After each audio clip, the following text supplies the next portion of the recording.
Hello friends, ये कहानी नंदिनी और मोहित की कहानी है।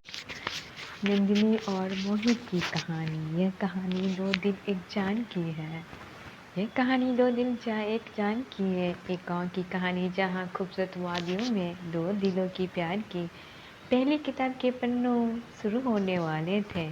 नंदिनी के दोस्त के शादी में जाती है, जहां वो अपने भोलेपन से सबका दिल जीत लेती है। उसकी बचपना मानो दिलों में एक सुकून लगता था उसे देखने में। शादी में पहली मुलाकात मोहित से हुई। मोहित उसको देखते रह गया क्योंकि उसकी सांवले चेहरे, नसीली आंखों मानो कि दिल अजीब से दिल में हलचल पैदा हो गई। एक हसीन पलों का इंतजार किया मोहित ने, वो पल आ गया। शादी खत्म हो जाने के बाद नंदिनी अपने पापा के साथ घर जाने की तैयारी कर रही थी। तभी वहाँ पे मोहित आ जाता है। उसकी मुलाकात नंदिनी के पापा से होती है। नंदिनी और मोहित की नज़रें एक दूसरे से मिलती हैं। वो दोनों बिना कुछ कहे वो अपने अपने गांव की ओर चल देते हैं। एक दिन नंदिनी अपने स्कूल जा रही थी, तभी उसकी मुलाकात मोहित से होती है। मोहित तो उसको देखते रह जाता है क्योंकि वो दोनों एक स्कूल में पढ़ते थे, दोनों 11th में थे। वो दोनों आपस में मिलने लगे और प्यार की शुरुआत दोनों में होने लगी। यह प्यार तो था, पर घर के मान सम्मान और समाज की गंदगी कीड़ा दोनों पे लगने वाली थी। एक दिन नंदिनी और मोहित ने प्यार का इजहार किया एक दूसरे से, जिसमें दोनों का हाथ था। एक दिन नंदिनी के लिए एक खूबसूरत रबर बैंड लाया, जो मोहित ने उसको अपने हाथों से उसके बालों में लगाया।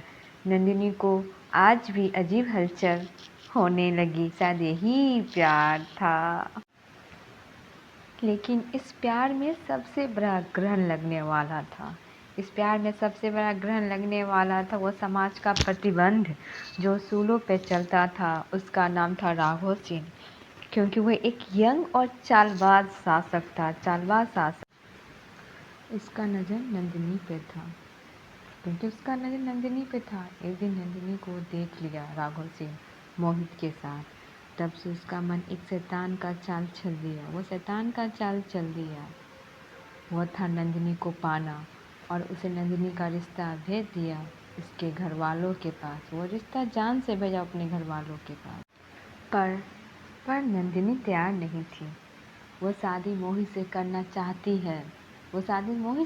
चाहती, पर इसके पापा को राघव के पास पैसा और रुतबा था। पर नंदिनी भागने के लिए तैयार हो गई मोहित के साथ, और वो भाग गई। पर यह पता चल गया राघव सिंह को पागलों की तरह उसे खोज रहा था। लेकिन नहीं मिली मोहित और नंदिनी, जो बहुत दूर चले गए और जाकर शादी कर ली और खुशी से रहने लगे। लेकिन राघव सिंह, अब दूसरा पार्ट मैं बाद में इसका अपलोड करूँगी। जब तक आप लोग इंतज़ार कीजिए।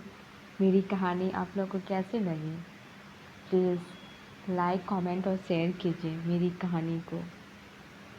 और नई कहानियों के साथ ये अनिमा सिंह फिर दोबारा लौटेगी नई कहानी के